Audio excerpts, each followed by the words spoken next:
All right, so we are back with another amazing guest, Mr. Templeton Walker.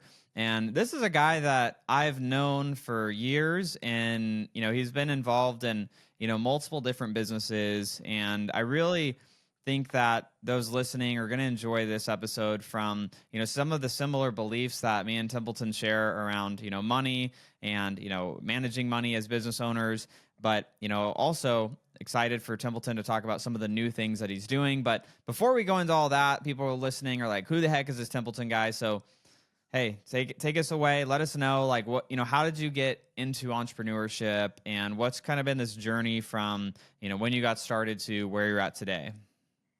Cody, well, first off, thanks for having me. Yeah. Let's run through the cliff notes, right? So, small town kid from the Grand Canyon National Park, had a son early at 19, moved to the valley, trying to figure out life, right? Like, and I was like, I would call myself like a big fish in a small pond growing up. Like I was the dude, and then the world kind of hits you in the face, and you're not the dude. You're like, oh, I'm not special. Like I got to figure out how to work, and like the world's not going to bring me anything. So I struggle, bounce around job to job to job from 19 to 25. Really, what I didn't know is that I was an entrepreneur. And it wasn't as in vogue then, right? There wasn't as many podcasts like this helping people unlock that sort of stuff. So I was trying to like square peg, round hole, like get jobs. And I was like, I needed to work for myself. And so at 25, I became a realtor, right? And what was beautiful about that experience is like in real estate, I think one of the greatest things is that it's heavily, people really work on self-development. And it was the first time I was exposed to Rich Dad Poor Dad and Jim Rohn and Tony Robbins and just like this self-development wheel that I didn't even know existed. And then I also learned like, oh, like I'm smart. Like if I can listen to books, which I just retain better, and I can read about things I'm interested in, I'm very smart. But if you're teaching me about geometry or whatever else, I'm not interested. It never worked, right? Like I was just always like an athlete. And I played a little bit of basketball in college and stuff. And like sports was my life. And then I was like, oh, I actually have something here. So I took to it quick. I became a big realtor. Back then, a big real estate agent would, you start a team, it sells 30, 40, 50 million. Like that was a big deal. So I was like this young guy, kind of rising star. And I did okay with that. Like it was good. But then I started seeing these settlement statements where I'd make 10 grand and an investor made 100. I'm like, well, what do they do? I'm like, what? First time you see that on the settlement statement, you're like, hang on. Yeah, I was like, wait. So I start figuring out, what the investing side looks like: wholesale, fix and flip, finding and JVing deals, right? Our mutual friend Jamil was a great mentor to me, where I was like, hey, dude, if I just like bring you these deals, can we do them together? Because I don't know what I'm doing, but I'm good at finding deals. And of course, he was like, yes, please, because I was a killer. Absolutely. Right, and he's still a great friend, and so that led value to a mentor that I was like, hey, how do I figure this out?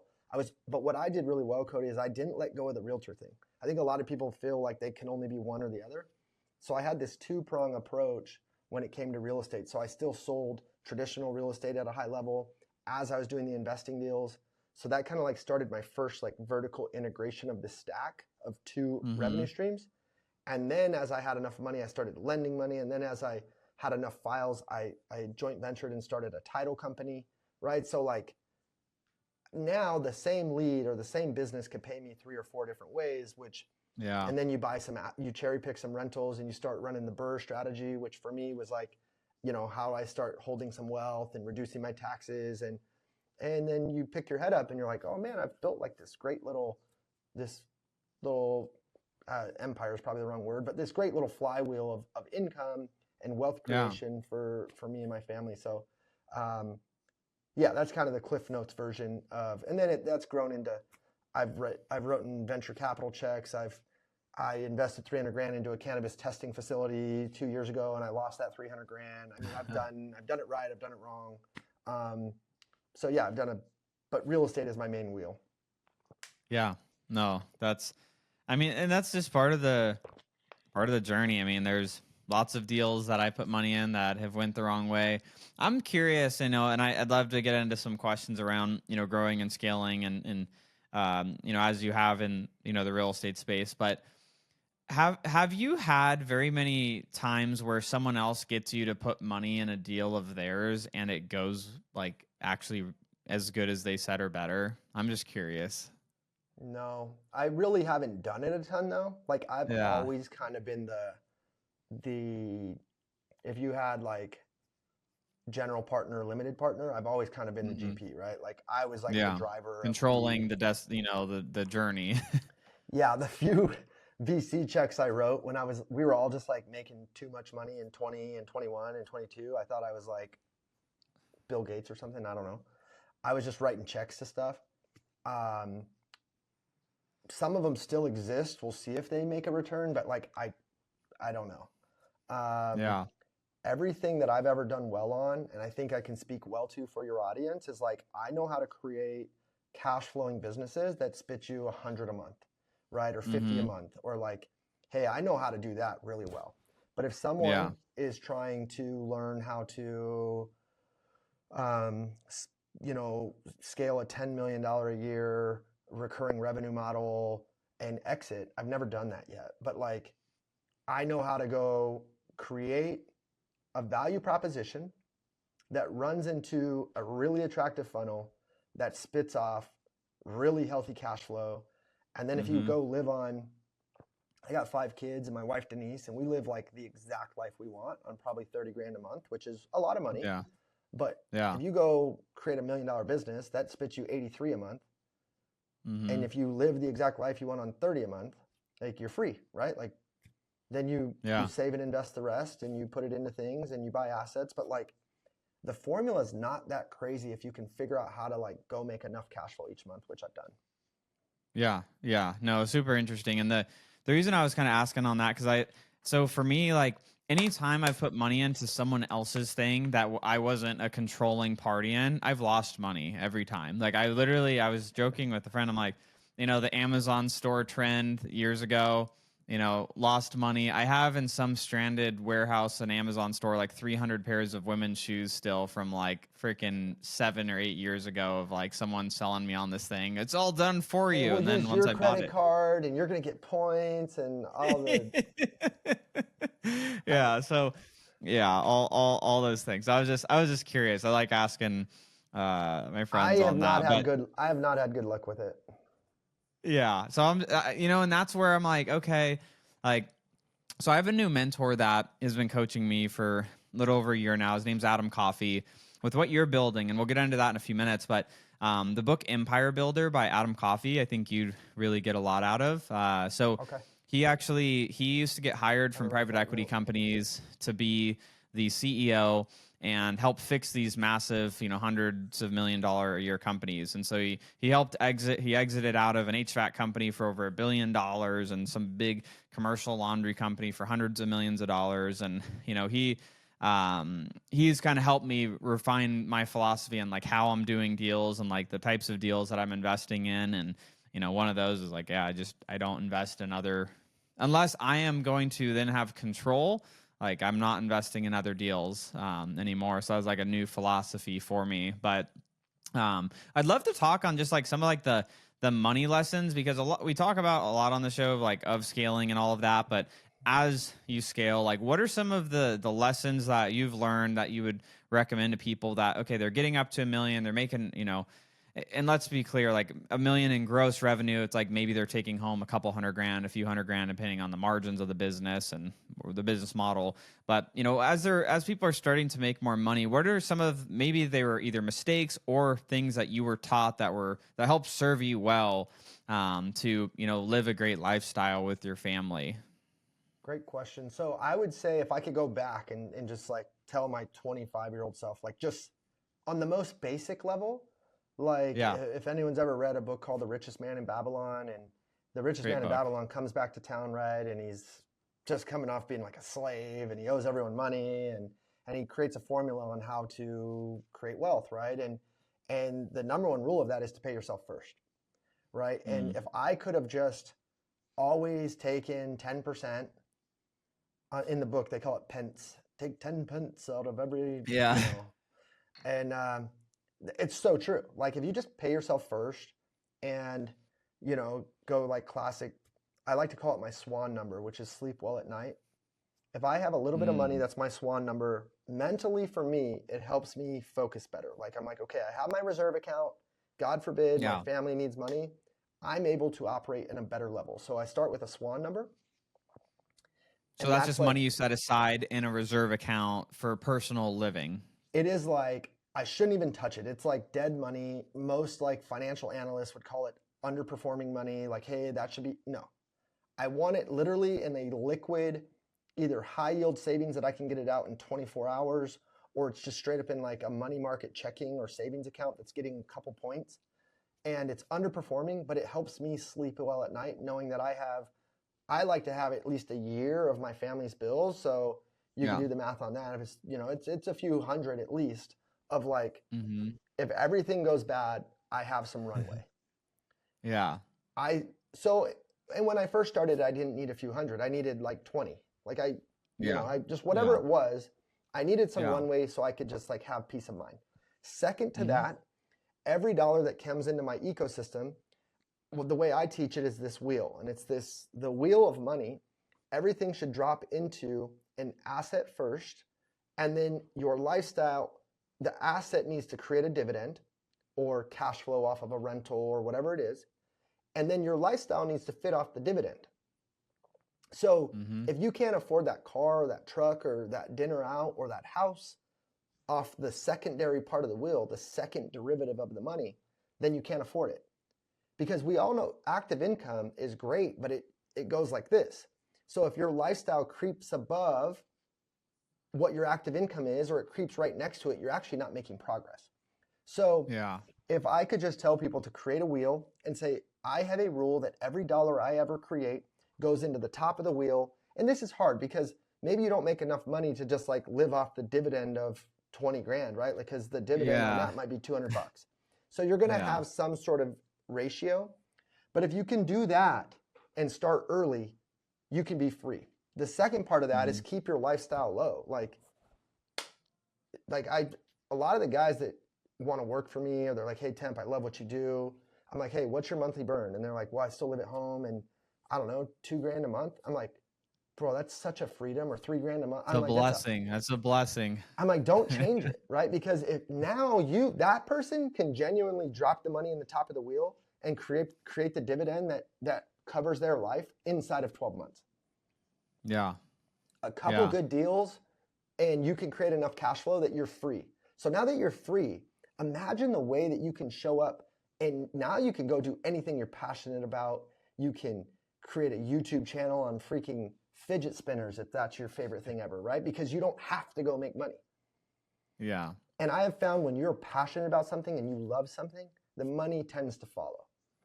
So that, and I think studying it, like, money is part of the game. We are inside this matrix, this game, and money is an important element. So to bury your head in the sand and not pay attention to it, probably not a good idea. You need to No. learn the game, right? So I'd say study and be curious about it.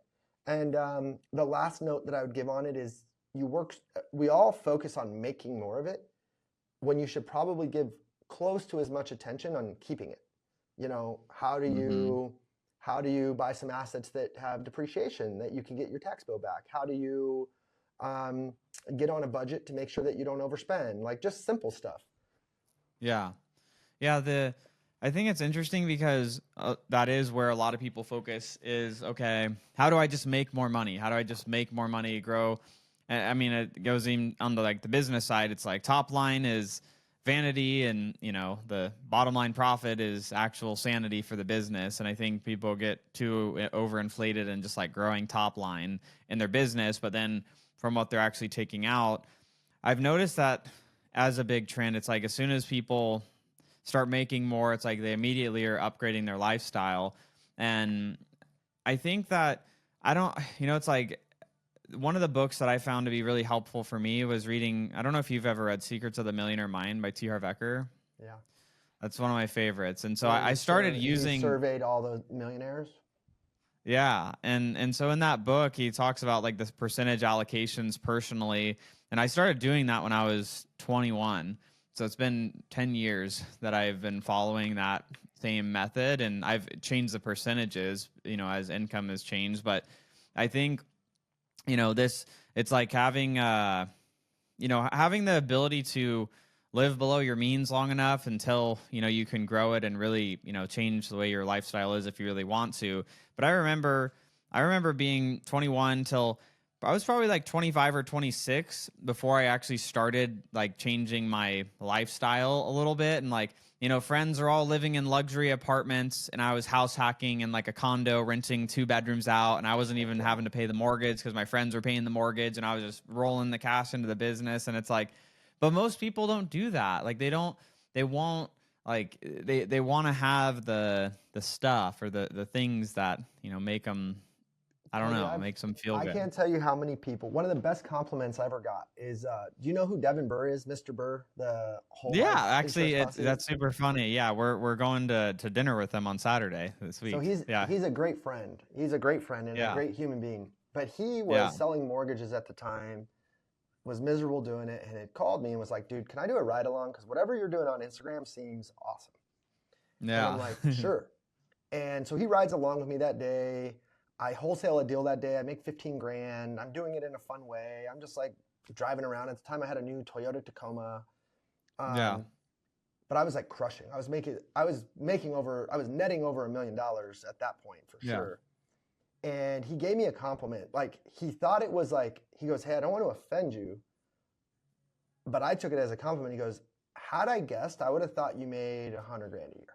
Like just judging from your lifestyle, your house, your car." And I was like, "Dude, that's like one of the best compliments you could ever give me," because Yeah.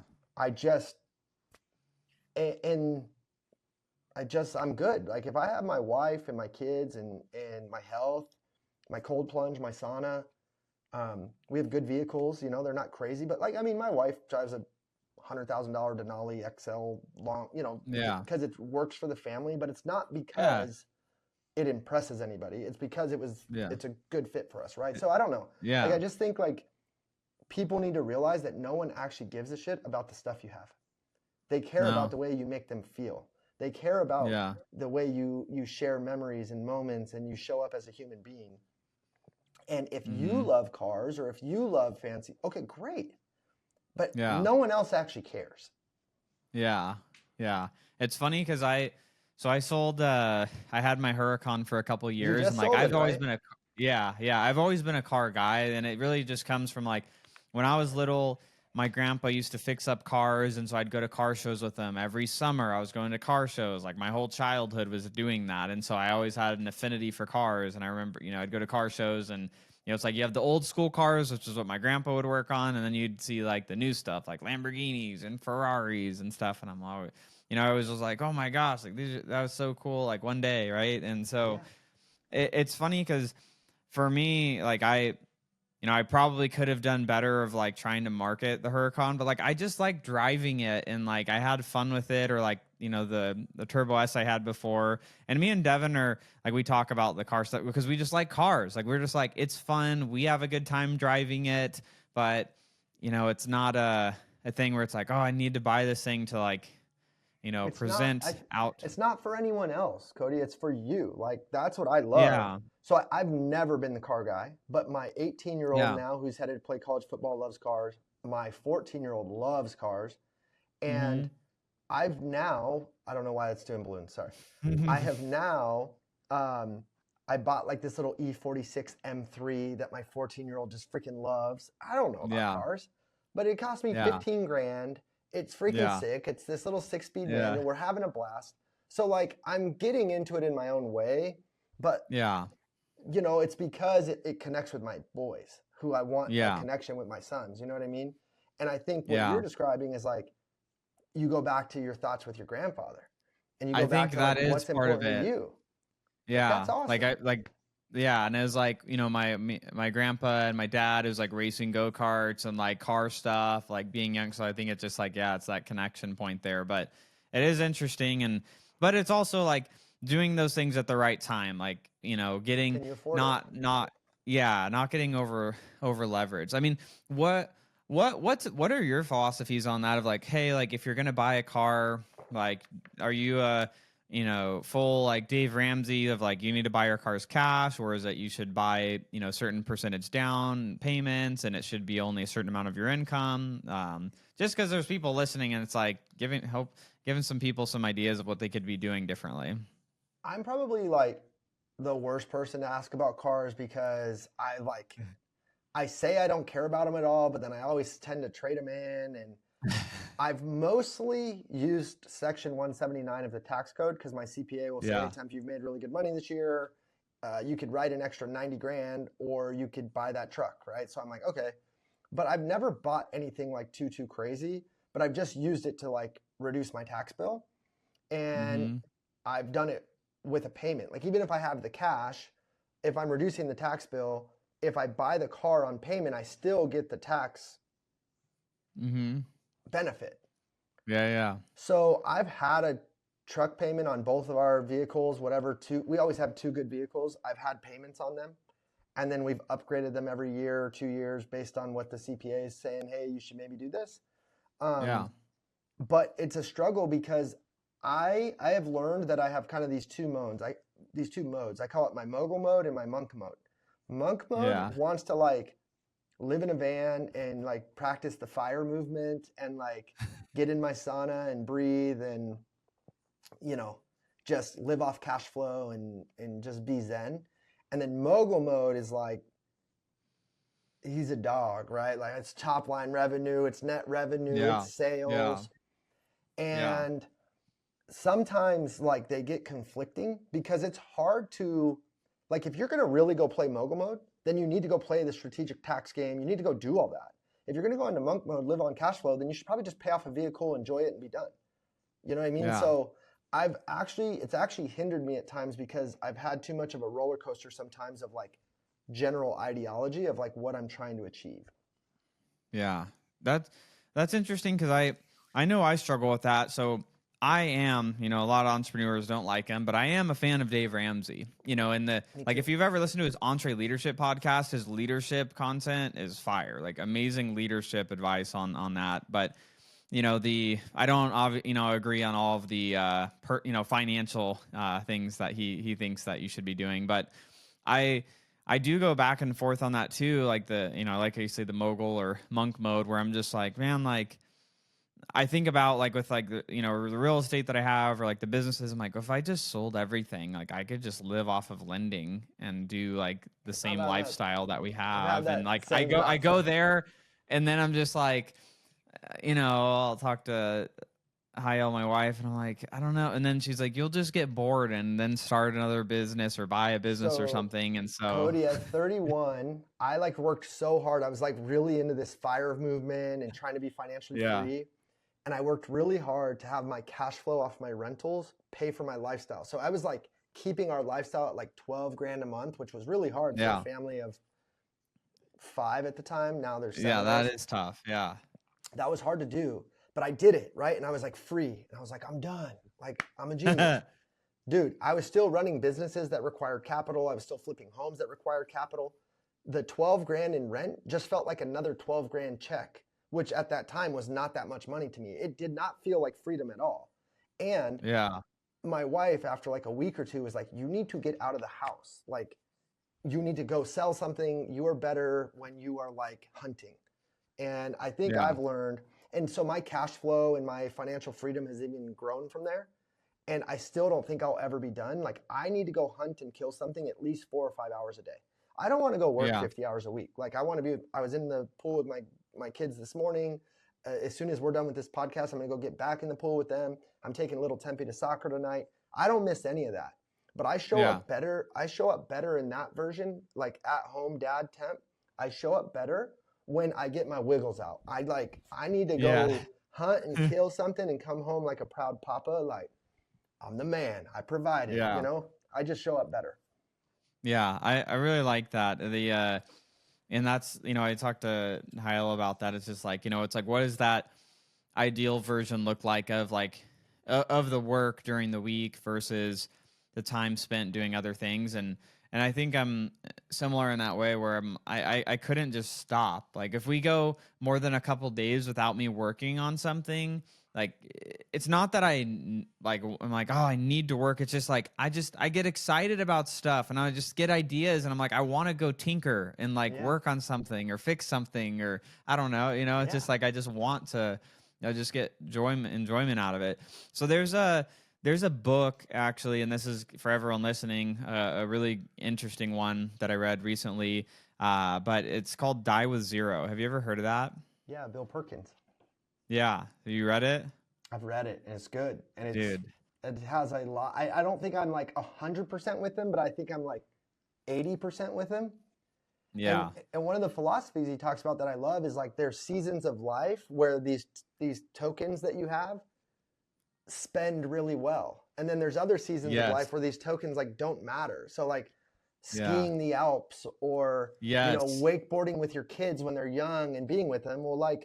Well, if you go buy the boat and the wakeboard thing when you're 55 and your kids are grown now, you miss the window. Unless maybe Yeah. they have kids and now you're grandpa. I don't know, Yeah. right? But like Yeah. he even uses analogies such as like going out with the boys and buying tables or going to the club. And there's a time and place that maybe those tokens spend better. Where like now, if someone presented me with that sort of evening, I don't even drink any. I don't do anything. I hang out with my wife and Yeah. kids.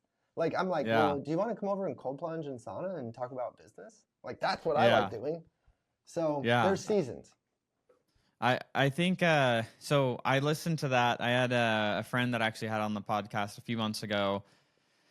He had me read that book, and I've listened to I went through the audio of it 2 times now in the last couple months, and out of the first time listening to it, we ended up booking a almost 2 month Europe trip that we leave on August 17th this year, because I was just like, oh my gosh, like this is, you know, I think. And so for those that haven't read the book, he talks about like you have these go-go years and you have the no-go years. Like your go-go years is like when you can go and do a lot of these things. It's like your 20s, 30s, 40s, maybe even into the early 50s. And it's like as you start getting older, your no-go years where it's like, yeah, like you could go skiing and for 4 days in a row, but your body's not going to be doing as well. Like you could go and do some of these like really athletic feats, but your body's not going to do as well. So it's just thinking more about, it's like the dividends that you're getting out of your life, like your life dividends. And that was what prompted this trip. Like we've always traveled a lot, but man, like that book really was just hitting me, and I was like, wow, like what's the thing that really was like messing me up in that book was where he talked about you get to the end of your life and you had all like in the prime years of your life, your 20s, 30s, 40s, whatever, you worked extra to make extra money to then at the end of your life you die, and there was 4 or 5 years of your working life that you didn't even need to work anymore, that you traded for that money that you never actually used for anything, but you gave away your prime years of your life for it. And that was like, that still haunts me in my head sometimes. Well, Cody, I think it's the balance. What you're talking about is like be here now, which is like my monk mode, right? Which is like heavily predicated on the philosophy of someone called Ram Dass. Are you familiar? I've heard of him. So great biography, you should read. He's just like a yogi. He was like a Western person that went towards enlightenment and probably got about as close as any of us could get. And just a profound guy, a great person to learn from. He's no longer with us. But when you have that sort of, shit, I lost my train of thought. Where were we just on? We're talking about Just Dao like the Zero. balance of like the monk mode Oh, yeah, yeah. versus like grinding. Yeah. So he has a book called Be Here Now. And like all we have is this moment. Like when you really think about it, like anything could happen tomorrow, right? Yeah. And when I think you have to have a balance of being forward thinking enough to have enough security. Like for me, I want to know my family's good and we have reserves and we have income coming in and we're good.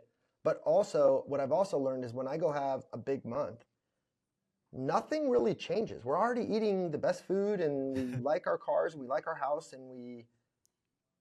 so now am I going to go grind till 6 p.m. tonight? Because I have a lot more I could do today.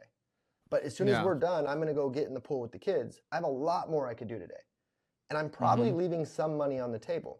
But I know that extra money is just money I'm going to save and invest because it's not going to actually change my lifestyle. So Mm-hmm. when you start running it through that filter, you're like, if I'm saying yes to this, I'm saying no to this. And I can tell you, because I had a son early, Kingston's headed to college in 2 weeks to play Yeah. football. And my little, Mm-hmm. it feels like yesterday he was the same age as Vivian and Mara, who are 3 and 4. And he was the one diving in the pool and showing me how far he could stay under, and, you know, these tender moments. And now he's a man. And I'm like, time is fickle, man. And so I love that you're taking the trips and you're spending the money. So for me, I'm at a place called Real Brokerage on one of my businesses. I sell regular real Yep. estate. I'm a realtor, and it has this downline effect. And I've been fortunate to grow this like huge downline there, Mm-hmm. and it pays me a residual, like really healthy residual. Yeah. And what I've decided to do is, like, earlier in the year, I used a couple of them to invest, and I was like, this is a poor use. I was like, I'm going to leave it. And it's called the Real Wallet. It's like this separate account. Yeah. And I was like, that's going to be our whole summer break. So this thing accrued like a bunch of money. And I told my wife, I said, we're going to blow that thing down to zero. Like, so we had the best house on the water in San Diego. We had the awesome cabin in the mountains. Me and little Temp head to San Diego tomorrow for a soccer tournament again. And we're going to spend whatever we want to spend, because I had this die with zero kind of account of like, Yeah. so that's been kind of cool, where in the past I would have been like, well, I better invest that, you know, because Bitcoin's going to run, and, you know, I could catch some you know, who knows? Yeah. Yeah. No, man, I love the, you know, the mindset around that too. And that's something that, you know, it's like, it's just figuring out like what you want your lifestyle to be, and then being okay with it being there. Like how do you get the goalpost to stop moving? Like, obviously, and we could talk about that here in a couple of minutes, of like a really cool new project that you're working on. But how do you keep the goalpost from like, hey, okay, we're, you know, living this lifestyle, now we need to live this lifestyle, and now we need to live this lifestyle, and we need to have, you know, a second home or this or that. Like, how have you been able to, I guess, tame that? Great question. I don't know that I have, to be honest. I've Yeah. tried. I think I do better than most, actually, so I'm probably not giving myself enough credit there. I would say it's experience. Like, I had to go, it was 2015. I was like 2 years into real estate. I was making money for the first time ever. I bought a BMW and a Mercedes in the same day. I had a house with a hot tub that had flames in it. Like, I was like, and people told me, hey, Tim, you don't need that stuff. And I was like, yeah, well, let me figure it out. Like, I appreciate the advice, but let me see. I got to if find don't out need for stuff. myself. Dude, but to my credit, then I, mogul or monk mode, I read this book called Goodbye Things by this Japanese author. I sold that house. I sold those cars. I didn't buy a single consumer good for a year. I lived on 29 items. Like, dude, I'll go full weirdo if you let me. Right? So like, then I go fully that way. And I'm like, well, that's not really the answer either. There's a blend. So I think it's an experience. Like, you have to, as much as someone tells you, hey, don't go do that thing, you're going to feel this way. I think human beings go, well, let me find out if I don't like having that BMW and Mercedes in the same day, because that sounds pretty cool. And then when the payment starts hitting you, and you really aren't as wealthy as you think you are, you really just have like a high paying skill, which is what I had, but I didn't have any real wealth at that point. It stressed me the hell out. I was like, oh my God, I'm not rich enough for this. Like, I need to punt. I'm going to become a minimalist. And then I started to learn how to buy assets and not stupid cars and da da da. But so the goalpost question, I think it's experience. And then what I've learned now is, like, the filter should be, do I want to work on this? Do I love the people I'm working on it with? Like, I know I'm going to desire things. Like, Naval talks about, like, the ultimate end game is to be free of desire. Because if you could just put the controller down and not play the game, whoa, now you're really free. But if you are going to play the game, can you play it with people you love? Can you do it with something that you're excited about and passionate about? And then can the byproduct of that be a yield that you enjoy, but it's not the reason why you're doing it? Because insanity is when you have enough and you keep seeking, and you're like, no, dude, you're good. Like, Mm. you know what I mean? Like one of the analogies I used once, I think I created this. I'm hoping I didn't read this somewhere. I think I thought of this. But like you have this tap water, like you have this tap water and this tap works and you're like, oh, I can hydrate. I have water. But then you're like, and this tap turns on every single time you try it. But you're like, well, you know, let me just make like 5 or 6 extra cups of water in case this tap goes out. I have enough water. Well, what most of us do is we start filling up jugs and we start filling up. This tap has never not worked. Like you could go to it anytime, refill your cup and take a drink. But some of Mm-hmm. us have filled our entire house with cups of water just in case, and no one else can have it. Someone else is thirsty. Friends or family are thirsty outside the house, and you go, no, you can't have any of this water because the tap might run out.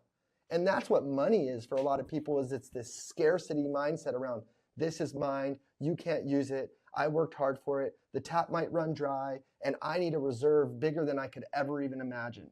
All the while, the tap works every time. You don't even, like, you can create more just like that. And that's Yeah. how I think about money, is like guys like you and I, and probably many of the listeners, we know how to make money.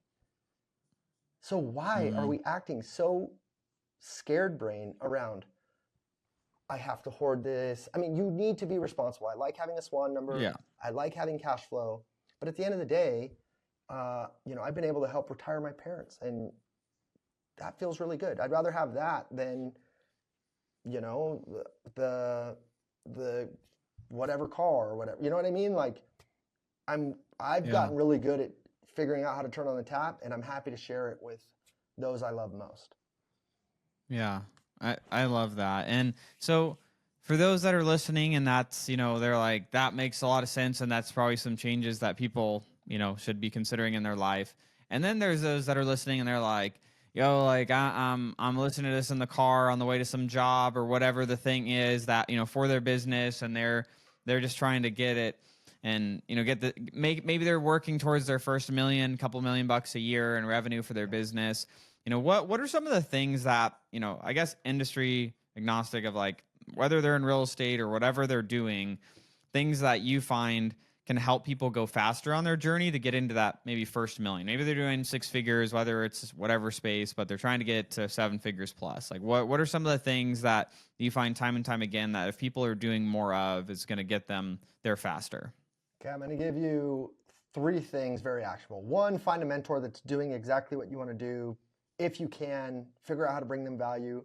For me, it was Jamil, and I just brought him deals. I didn't have money to pay him, but I'd bring him deals. We split the money. I got mentorship and friendship, and these deals got to the finish line by bringing value to the table. So find the mentor Yeah. that you line up with. And okay, great. That's number 1. Find a mentor, pay a coach, something. Listen to podcasts like this, absorb the knowledge as much as you can.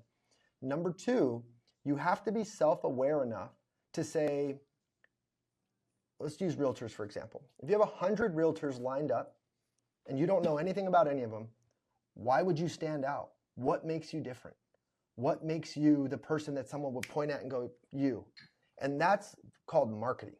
That is called brand. That is called, like, to think that you're going to get an exponential or outsized return or something special in this marketplace without being special is dumb. Like, you need to be self-aware enough to say, I need to have a specialty. I need to be known for something, right? Like, everyone says it now, but I was saying, send me your deals on Instagram 10 years ago. Like, I was, Yeah. right? So now every day when I open up my Instagram, I have 20 or 30 deals sent to me from other realtors and investors saying, hey, Temp, what can you pay for this? Mm-hmm. So what's your differentiator on marketing? Like, why are you going to stand out? What's your niche? What can, the riches are in the niches. What can you hone in on and become known for that thing? If you're a roofer, can you be the roofer that can save your roof? Like, hey, every roofer is going to tell you it needs to be new. I actually know how to save it. And maybe you do. I don't know. I'm not a roofer, but like something that's Right. like, oh, dang, this guy's not going to just come out here and just pitch me a new roof. He knows how to save my current roof, which in their mind says, man, he probably knows how to freaking save me some money. I'm going to call that guy. That's the differentiator. Yeah. Now you got to figure out how to deliver on that and go, I don't know. I don't know the answer on that. But Right. marketing, great marketing doesn't have the answer. It has the promise. Mm-hmm. And then you got to go hire a great team or integrators to help fulfill the promises you make as a marketer. So that would be number 2. And then number 3 is that every problem in anyone's business, I guarantee you, can be solved if you talk to 20 people a day on a phone about the thing you do. I promise you, you make plenty of money. You probably make more money than you ever imagined if every day you spoke to 20 people a day and said, hey, Cody, I'm looking for a great deal today. I just put up a couple of my most recent projects. I need my next project. Do you have anything like that right now? Okay, if I'm a realtor, hey, Cody, I got this great listing down the street. We're looking, do you have any friends or family that want to be your neighbor? That's number 1. And number 2, I'm going to be there tomorrow holding an open house, and I know exactly what your home's worth. Do you want me to drop off like a home equity report? I'll tell you exactly how much you would walk away with. No strings attached. What if I said that 20 times a day? What if I was a roofer and I called, I figured out how to aggregate some leads, and I called a lead and said, oh my gosh, I'm going to be in your neighborhood tomorrow. I'm doing free estimates. It doesn't require any time of you. I'll get up, I'll give you a free inspection, no strings attached, and we even have a free warranty program. I don't know, marketing. If you do that 20 times a day, every day, you will make a lot of money. But here's the problem, Cody. People don't want to work. They don't want to do the thing. So if you find a mentor, be a sponge, seek knowledge and coaching. If you figure out a shiny marketing piece and start to figure out how to make a promise to the marketplace that you don't yet know how to solve, by the way, but you're bold enough to make the promise. And then if you pick up the phone, and again, you could add AI, which we'll talk about. You can add tools and widgets to make it even more powerful. But if you just did it like a freaking caveman and you talk to 20 people a day, you would make a lot of money. That's my 3 pieces of advice that most people won't do it, though. Absolutely. And I think the advice is great. It's super tactical of real things that they could be doing. And I think to your point, it's just most people won't do it, or they won't do it consistently. And I think, actually tracking that on a daily basis, if someone's listening and you actually track the activity that you are doing on a daily basis, that will expose what's actually going on in your business. Like one of the things that we build out for companies we work with is, like company scorecards, and it's around the activity, that's actually happening in certain areas. And some of that could be outreach or outbound calls or talk time. And just a lot of people, I think, do a lot of things that just keep them busy versus actually moving the needle. And I liked your answers on, getting past that first million, because a lot of times that's what I look at it as, is like, well, you need to get enough qualified lead opportunities in the door, and then you need to convert enough of those. And you addressed all of those by having something that's actually differentiating you, having a mentor to, throw ideas off of back and forth, and then actually doing the work, the actual thing that's going to move it forward. So I think for everyone listening, taking just those 3 things, you can go and get your business past $1 million a year. Templeton, I wanted to ask you, as we're, have few minutes left here, do you want to go into the new project that you're working on? Just to be clear too, this podcast will be out after your launch, so okay, cool. If you want to go into it. All right, perfect. So Done AI is the name of the company, and I made 2 bets when I started this company. One bet is that artificial intelligence is only getting bigger, and AI is here to stay, and it's growing because it's doubling in capacity and power every 3.1 months. My second bet is that really smart and capable people, probably the smartest people in the world, are going to create incredible tools that are specific to needs in your business. So what Done AI does is we go aggregate the very best AI tools for business owners. We put them into a curated stack and say, hey, Cody, we know that you have email issues. We know you have communication issues. We know you have lead generation issues. We know you have CRM issues. We know that.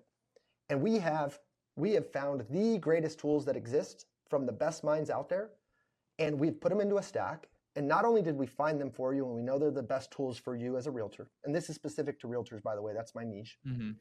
We know that this is the best stack, but I know you because I am you. And I know that if I just tell you about these tools, you're going to try to buy them, you're going to try to use them, and they're going to be even just slightly complicated, and you're going to put them down and you're going to say, I don't know.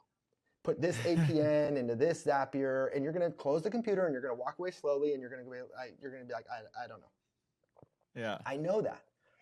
So not only am I your market researcher, Done AI is your team that market researches the very best AI technology that exists. Because it's moving so fast, you need to have someone thinking about that every night. So gone are the days where you're laying in bed and you have anxiety around, oh my God, like AI is leaving me. I don't know what I'm doing. I don't know what we're thinking about that for you. Then we're bringing it all to the table and saying, hey, here's your stack. We're going to plug it in for you. We're going to make sure you know how to use it. And then in addition to that, I've made millions of dollars coaching people on how to become investors, how to look at real estate and have a menu of options and a two-prong approach. So if I can take the education piece that I've always won on, and I've taken agents last year from 250,000 in net income to $1 million in income with just the education strategy, and I couple that with the done for you AI tools, I think that we have something special. And that's what Done AI is. It's a subscription based. It runs into the SaaS product. We create the curated stack, and then we also educate you to make sure you know how to do these deals. And I'm excited, man. I think it's a $100 million idea. I'm stoked on what I'm building and who I'm building it with and who I'm building it for. And I can tell you that I already have every person that I've talked to that I've already pre-sold on it, and they've put deposits in and they're all in. They're like, did you enter my brain and just like figure out what I have been thinking and needing and wanting, and it just wasn't there? So I'm stoked, and that's what Done AI is. So you could go to doneai.ai, and you could book a call, and you could talk with what our director of sales and see if it's a good fit for your business. Amazing. That's super exciting. The AI world is exploding, and I think it's, an amazing time and opportunity to take advantage of that space in a positive way and be able to help, it's just providing solutions, what you've already been doing for years, but, now packaging it up in another way that can get the mogul side of Templeton excited. Exactly. And dude, what's crazy is like people have to understand, even with Done AI or any of these other tools, there's no silver bullet. You have to couple that with the work ethic, right? Like if you can put them together, you can go create the greatest business ever. But if you think you're just going to be like a caveman, and it's a great place to start to just hammer the phone and tick a pen and paper on a white piece of paper, sure. But if you could couple the power of these tools with that work ethic, sky's the limit. And I'm excited to help realtors across the nation go do that. And I appreciate you allowing me the platform to share the idea. Yeah, absolutely. I appreciate you taking the time to come on and, talk money lessons, which I think a lot of people, they need some of those realities. We've both made, great decisions around money, and we've both made some, character building decisions around money over the years. And Cody, so I have liquidity matters tattooed on my wrist. So anytime if I'm ever going to send someone 300 grand again, we're going to be really careful where I send it. Oh man, I love it. Where else could people follow you? Do you want them to go to your Facebook, Instagram, and we'll make sure it ends I up would in the show love notes. them to go to my YouTube, which I'm trying to grow Okay. aggressively. So if you search Templeton Walker on YouTube, and then I'm most active on Instagram, which is Templeton_Walker. And then you can also go to doneai.ai and and look at what we're building there. Awesome. Well, Templeton, thank you so much for being on, and for everybody listening. We'll see you guys in the next episode.